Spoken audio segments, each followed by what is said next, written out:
Allah, Allah, Allah, Allah. Assalamualaikum warahmatullahi wabarakatuh. Dalam pembelajaran usul fikih kali ini kita akan membahas tentang konsep usul fikih. Mungkin sebagian dari kita bertanya-tanya, sebenarnya apa sih usul fikih itu? Apa perbedaannya dengan fikih? Ya, jika kita analogikan, maka analogi sederhananya akan seperti ini. Singkong mentah adalah Al-Quran dan hadis, sedangkan keripik singkong, singkong Thailand, getuk, singkong goreng, dan tape singkong ini adalah fikih, sedangkan usul fikih adalah cara pengolahan berbagai masakan tersebut. Jadi jika fikih itu adalah produk jadinya, sedangkan usul fikih adalah cara pengolahannya. Jadi jika ada dari kita yang berkata bahwa mari kita beramal langsung dengan Al-Quran ataupun hadis, maka ini sama saja dengan menyerukan mari kita memakan singkong mentah seperti itu. Lantas apakah bisa kita langsung beramal dengan Al-Quran dan hadis? Ya, kita lihat contohnya di sini. Allah Subhanahu wa taala berfirman dalam surat Al-Maidah ayat 6, A'udzu billahi minasyaitonir rajim. Ya ayyuhalladzina amanu idza qumtum ilas sholati faghsilu wujuhakum wa aydiyakum ilal marafiqi wamsahu biru'usikum wa arjulakum ilal ka'bain. Hai orang-orang yang beriman, apabila kamu hendak mengerjakan sholat, maka basuhlah mukamu dan tanganmu sampai dengan siku, dan sapulah kepalamu dan basuh kakimu sampai dengan kedua mata kaki. Kita lihat dalam ayat tersebut ada kata-kata qumtum. Qumtum adalah bentuk fi'il madhi dari kata qoma yang berarti telah mendirikan. Kita sama-sama tahu bahwa fi'il madhi ini menunjukkan zaman yang telah lampau, yang telah dilalui. Maka, jika kita beramal langsung dengan Al-Quran, maka secara harfiah, perintah dalam Al-Quran surat Al-Maidah akan menjadi seperti ini. Hai orang-orang yang beriman, apabila kamu telah mendirikan sholat, maka basuhlah mukamu dan seterusnya. Maka kalau kita beramal dengan Al-Quran secara harfiah, maka kita dalam melaksanakan sholat dan wudhu, maka wudhu itu dilaksanakan setelah sholat dulu baru wudhu, seperti itu. Dan juga dalam usul fikih, dikatakan huruf waw pada surat Al-Maidah di atas menunjukkan urutan. Huruf waw itu kan, wa itu artinya dan.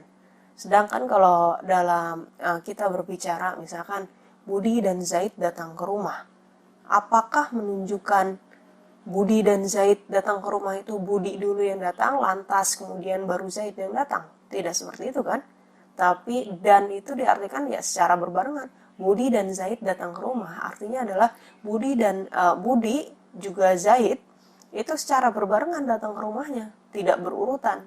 Nah, kalau misalkan kita langsung beramal dengan Al-Quran secara harfiah, maka membasuh muka, membasuh tangan, dan seterusnya itu dilakukan secara berbarengan. Karena apa? Karena di situ memakai huruf wa yang artinya dan. Tapi tidak gitu kan? Ya, kalau kita langsung beramal dengan Al-Quran secara harfiah, maka yang terjadi adalah pertama kita akan melaksanakan sholat dulu baru wudhu. Yang kedua, wudhu itu pengerjaannya dilakukan secara berbarengan.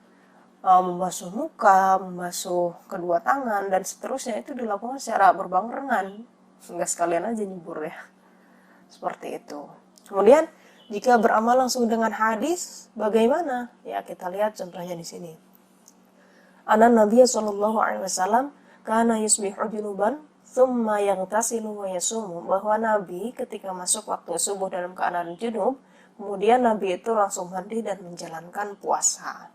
Tapi di hadis lain, Nabi bersabda, idza nudiya lis-shalah wa ahadukum junubun fala yasum yauma'id. Ketika dipanggil sholat sementara salah satu di antara kamu dalam kondisi junub, maka jangan berpuasa pada hari itu. Nah, ini gimana? Hadis yang pertama bilang ketika subuh Nabi dalam keadaan junub, Nabi lantas mandi dan menjalankan puasa.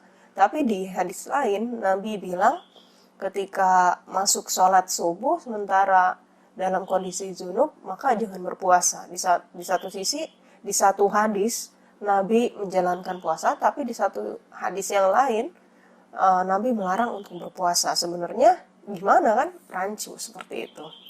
Kontradiksi. Lantas apa sih pengertian usul fikih itu atau ta'rif usul fikih itu? Pengertian usul fikih atau ta'rif usul fikih terbagi menjadi dua, ada secara idhofi, ada secara laqabi. Apa bedanya? Kalau idhofi itu pengertian usul fikih bukan sebagai bidang ilmu, tapi usul fikih dilihat dari susunan kata yang menyusunnya, yaitu usul itu apa, fikih itu apa, seperti itu. Sedangkan kalau laqabi itu adalah pengertian usul fikih dilihat dari usul fikih secara keilmuan, secara bidang keilmuan usul fikih itu tersendiri. Lantas apa ta'rif idhofi dari usul fikih? Pertama, tersusun dari kata usul. Secara bahasa, usul itu jamak dari kata aslun yang berarti dasar. Sedangkan secara istilah, usul pengertiannya bisa berarti dalil. Seperti ketika kita berbicara al-aslu fi hadhil mas'alah Al-Quran, asal dari masalah ini adalah Al-Quran, yang dimaksud adalah dalil dari masalah ini adalah Al-Quran. Yang kedua bisa berarti rojih, yang artinya kuat, seperti perkataan kita tentang al-aslu fil kalam al-haqiqah. Asal dari suatu ungkapan adalah makna hakikinya, bukan makna majazinya. Yang dimaksud adalah yang lebih kuat dari suatu ungkapan itu adalah makna hakikinya, bukan makna majazinya. Kemudian yang ketiga adalah maqis alih. Maqis alih ini adalah yang diserupakan kepadanya. Ini dalam masalah qiyas, misalkan contohnya memukul orang tua itu dikiaskan dengan perkataan larangan berkata pada orang tua.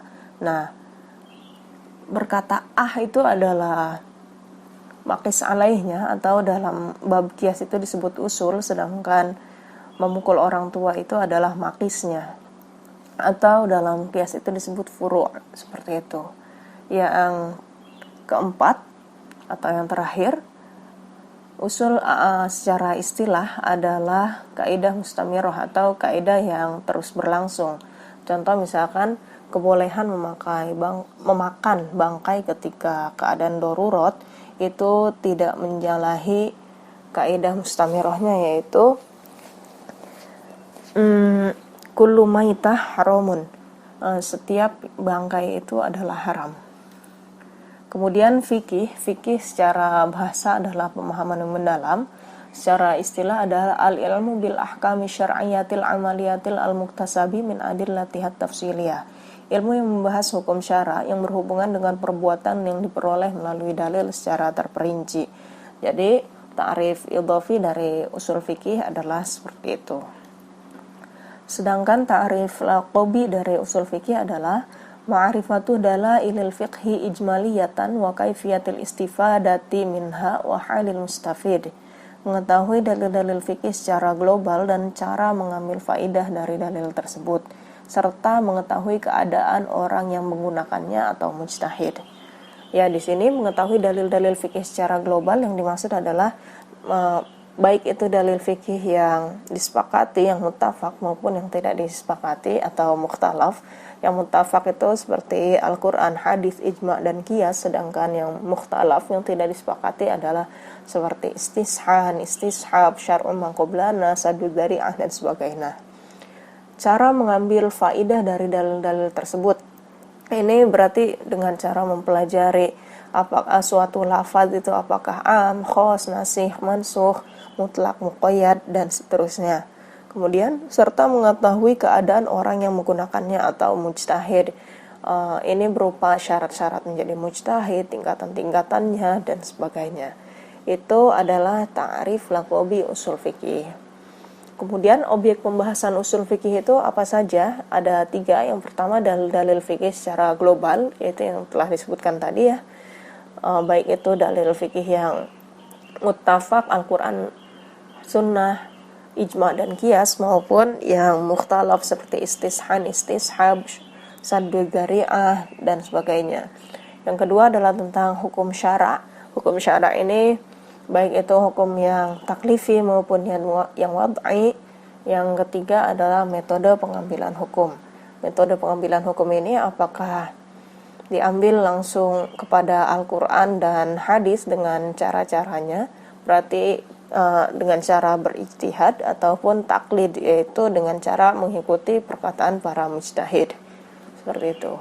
Kemudian ruang lingkup usul fikih, yang pertama adalah bentuk-bentuk dan macam-macam hukum, baik itu hukum taklifi maupun hukum wad'i. Yang kedua adalah masalah perbuatan seseorang yang akan dikenai hukum.